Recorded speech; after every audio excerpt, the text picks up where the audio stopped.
VSEPR, valence shell electron pair repulsion. In this video, we're going to learn about all the geometries of the atoms and identify the geometries based on steric and coordination number. Now, there are two videos for VSEPR. This first one I walk through in a sort of more traditional lecture. The other one I actually am building molecules and showing you how they're shaped in 3 dimensions. I think that's sometimes easier for very visual and kinetic learners. So you may want to watch that one as well and actually build the molecules along with me. This is our more traditional lecture.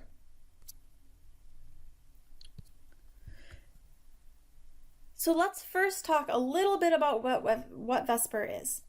The idea behind VSEPR is exactly what it sounds like. So let's break this apart. Valence shell, in other words, the outside shell of electrons. Repulsion, they're going to repel each other, and you have electron pairs. So your electron pairs, which includes the electron pairs that are forming bonds, are all going to repel each other as much as possible. Now, from here, we can then walk through all of the types of Lewis structures that we've already learned and already drawn, and we can decide geometries simply based on how do we put the electron pairs as far apart as possible, okay? So that's what we're going to be going through in this next set. How do we get the electron pairs to be as far apart as possible? So let's start with our steric number 2. Something that has a steric number 2 would have 2 bonds. We don't generally talk about geometries unless we have at least 2 bonds, so we can start here. Now we need to get these 2 bonds as far away from each other as possible. And the way to do that is to set up this angle so that it's completely straight across. Or in other words, set up this as a 180-degree angle. Now, if you build this in 3 dimensions, and for some of the later ones, that's going to become more important. When you build this in 3 dimensions, you see that this forms a straight line. And so it makes a lot of sense to call this linear. Now remember from our last podcast, we have 2 different kinds of geometries. We have an electron geometry, which quote-unquote sees the electrons, and we have a molecular geometry, which acknowledges that the electrons are there, but doesn't quote-unquote see them. If we have the same number for our steric and our coordination number, or in other words, we don't have any lone pairs on the central atom, these are going to be the same. So in this case, both the molecular and the electron geometry are linear. Now we already talked about the bond angle here. That was actually how we came up with the name in the first place. We said, okay, these have to be straight across from each other. So that's 180. Now these are all things that you're going to have to know eventually. So keep that in mind. You are going to have to memorize all of these. You can memorize the names and then figure out how to build the molecules from that. Or you can look at the molecules, get an idea of how these electrons are repelling if you're a very visual person, and then come up with the nomenclature from that. So 2 different ways of learning, just depending on what you like to do. Now let's up this so that we have a steric number 3. So in this case, let's first look at something as if we don't have any lone pairs. So it's a steric number 3, which means that we would have 3 bonds. I have this little animation here if you want to look at that. So notice in this case, they are all equidistant from each other, and they actually all happen to be in one plane. So it turns out for steric number 3, we are still actually kind of in 2 dimensions when it comes to our bond angles. Now, to come up with the nomenclature for this, it's good to look at the shape. We have something in the middle, we can call that A, and we have 3 things equidistant around it. Now, we know that a full circle, if we go all the way around, is 360 degrees. So if we take that circle and we cut it into 3 equal parts, each one of these is going to be 120. We actually can figure out our bond angles just by looking at the Lewis structure. Now let's think about what we would like to name this. It has 3 points, so it's a triangle, and it's all on one plane. So let's call it trigonal planar. In this case, we don't have any lone pairs, in this case here. And so our molecular and our electron geometry are going to be the same. And we already talked about our bond angles having to be 120. Now in this case, we can actually say, well, what if one of these things that are making up the steric number is a lone pair instead. So what if we still have a steric number 3, but we instead have 2 bonds and a lone pair? And here are a couple of quick examples. Forgot to mention this. So good practice for learning these is draw the Lewis structure for the examples that I give you and sort of back calculate or figure out the electron and molecular geometry. It's not a bad idea to kind of write these all in a randomized order and refigure them out. It's good practice. You'll draw your Lewis structure, you'll figure out your steric number and your coordination number, and you'll know what the geometry is. If you're a really visual person, you won't actually need to know the steric and coordination number exactly. You'll need to be able to see the structure, and you'll need to be able to extrapolate that into 3 dimensions. But there are a lot of people who can do that, who happen to be very good at 3D manipulation in their head. So now let's look at the next option. 2 bonds and 1 lone pair. So it's still a coordination number of, so it's still a steric number of 3, but now it's a coordination number of 2. And so if we were to draw this, it would look something like this. Our electron geometry doesn't change because our electron geometry is saying, oh, we can see this thing here. So that is still trigonal planar. For a given steric number, your electron geometry isn't going to change. Now let's look at the molecular geometry though. It's not in a straight line anymore because this lone pair here is changing the shape. So even though we can't quote unquote see the lone pair, it is changing the structure. And what we end up calling this then, because it's not linear, it's not in a straight line, it's like if you took that linear and then you bent it. And so we call that bent. Now our bond angles here are still going to be 360 divided by 3. However, and this is important, you might want to write this down as a separate note, that lone pairs take up more room. And what happens then is this lone pair squishes the bond angle a little bit. So where this used to be 120, now it's actually going to be a little bit less than 120. So we call it less than 120. Now, could we look up the exact number? Sure, if we knew exactly what atom we were talking about. But I'm not going to make you memorize a whole bunch of things like that. All I care about is that you know that, hey, it used to be 120 when we had all bonds, but this lone pair squished it, and now we have it less than 120. So again, I give you a couple examples to play with. Draw the Lewis structure, see that you can get the electron and molecular geometries from this. Now let's do the same thing for steric number 4. Remember, there's the video of me building all of these too that you may want to check out if this is a little bit of a difficult way for you to learn it. It really depends on the person whether it's easier for them to see it in 2D animations or through actually building it. So we'll set up our same sort of table that we did last time. Notice because we're starting with a steric number 4, now we actually have room for 2 sets of lone pairs, and so we'll actually do this 3 different times. Now for our first one, we have what we call AX4, or we have our central element with 4 things bonded to it. Now, this is one of those where it's very difficult to draw in 2 dimensions. So you should really be looking here to look at your bond angles because it's not all on one plane anymore. So look at the animation and draw it. So look at the animation and build it out of like toothpicks and candy if you want. So for this, we have 4 corners. If you take each one of the atoms, each one of the bonded atoms as a corner, so we call this tetrahedral because it's a tetrahedron. As before, in this case, we don't have any lone pairs. All of our steric number comes from the bonded atom, and so our electron and our molecular geometry are the same. The bond angle for this is not as easy to figure out as the other ones. In the other cases, it was just straight across, so 180, or 360 divided by 3, so 120. We can't just take 360 and divide it by 4 this time though, because we're in 3 dimensions rather than along a single plane. My suggestion here is to memorize this. You could figure it out using geometry, but that's going to be way more work than you want to do every time you need to know this. So I would memorize this as 109.5. We try to steer clear of memorization as much as possible. Sometimes you just have to. Now let's do the same thing, But instead of having it all be bonded atoms, we'll replace one of the bonded atoms with a lone pair. Again, you should look at the geometries up here in the animations for this one because of the three-dimensional structure of it. It's not along a plane, so it's much harder to see by drawing. You see the three atoms are in basically the same spot. They're shifted a little bit down because just like what we talked about before, this lone pair does shift everything a little bit down. But for the most part, the three bonded atoms are still in the same spot.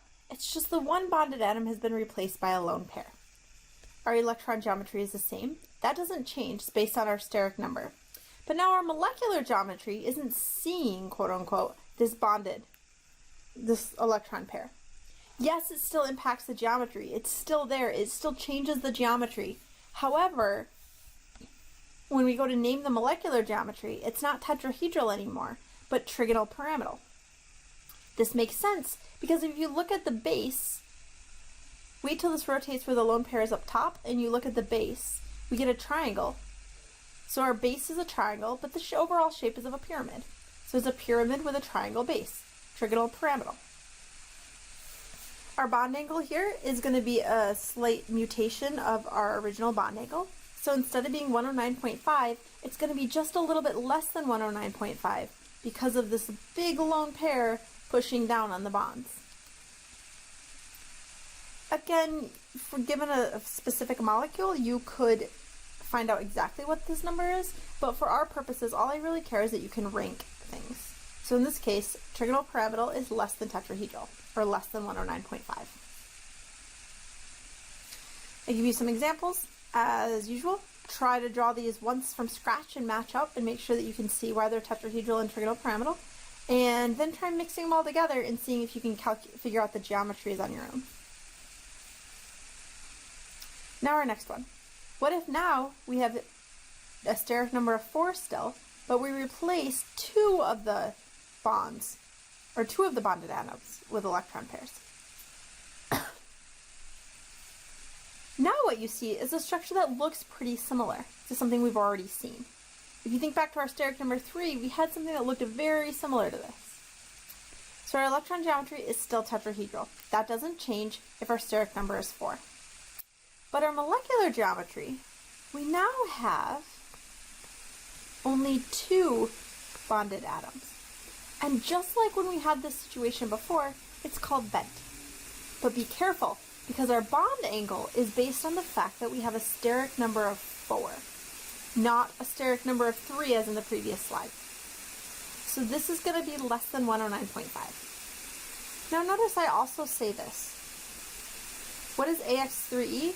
Well, that's what we just talked about here. So now we have 2 lone pairs. And those 2 lone pairs are pushing down and squishing that bond even more. And so not only is it less than 109.5, but it's also less than the trigonal pyramidal. You can look up the actual numbers given certain molecules, but I just care that you know that it's less than 109.5 and it's less than this. Also, we had bent before where it was less than 120, but that was with a steric number 3, not a steric number 4. So be really careful about watching this. It could be bent from a tetrahedral electron geometry, or it could be bent from the trigonal planar geometry that was on the last slide. Next one, steric number 5.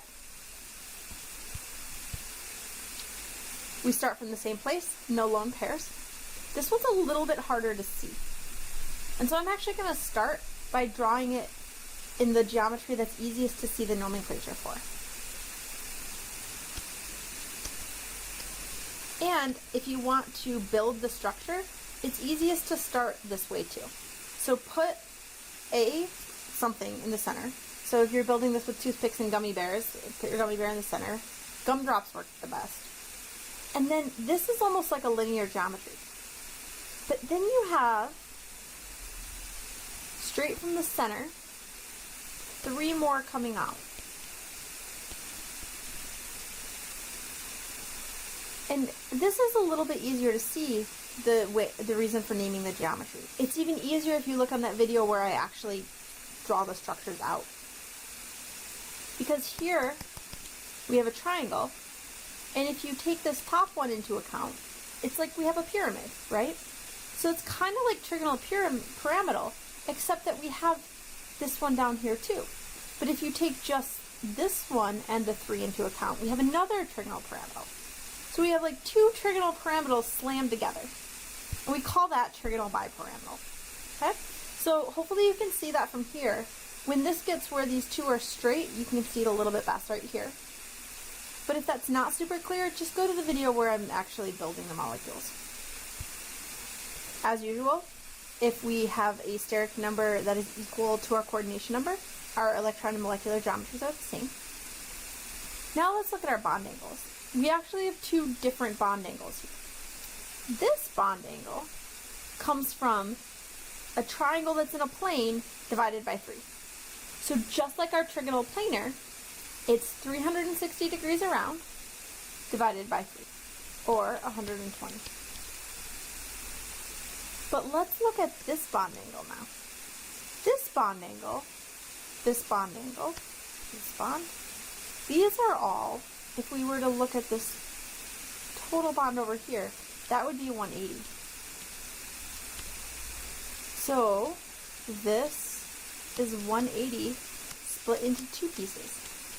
So there's actually 2 different types of bond angles going on here because of the way that the structure works. So we have to list both. It's 90 and 120. One last thing to talk about here, and that's the nomenclature for how to tell these apart. Because this right here, as compared with these right here, are not the same. If you think about this as a globe, set up exactly as I have this drawn, the thing that runs through the pole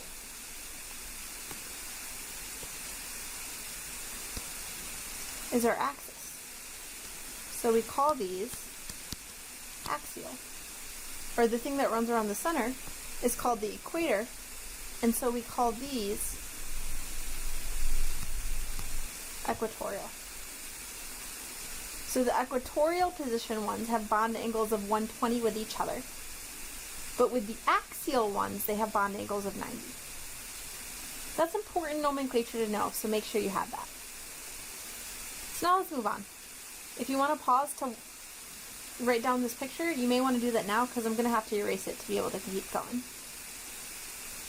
So our next one is very similar, but now one of them has been replaced with a lone pair. Notice that this happens at the equatorial position. So the one that's around the center, the one that's part of that trigonal planar geometry in the center. That's because we give the electron pair the most room possible. We want to give it the most room that we can give it. And 120 degrees is much bigger than 90 degrees. So we put it at the equatorial position since it has a bond angle of 120. So our electron geometry is the same. It's trigonal bipyramidal. That doesn't change. Now, look at the structure when it's set up in this sort of structure. It may help you to build it. This has kind of a silly name, but it makes a lot of sense if you look at what the shape looks like, especially when our little animation gets down to exactly that shape. So when this happens, think of a little kid game. This is like a teeter-totter, where these are its legs and these are the seats. Another name for that is a seesaw. So this is seesaw shape. People always think I'm joking about that one, but it is legitimately the name of that shape. Our bond angles here are similar as the situation before for the same reasons. So these are less than 120 and less than 90. Exact same reason as before. As far as the numbers go here, and as far as the less than signs, that's because of that lone pair. We have our examples as usual, and now let's talk about what happens if we give 2 lone pairs instead of bonded atoms there. It again goes equatorial because that bond angle of 120 gives it more room. And now if you look at the shape, at some point, we have a situation where our shape is like this. Notice what shape this makes.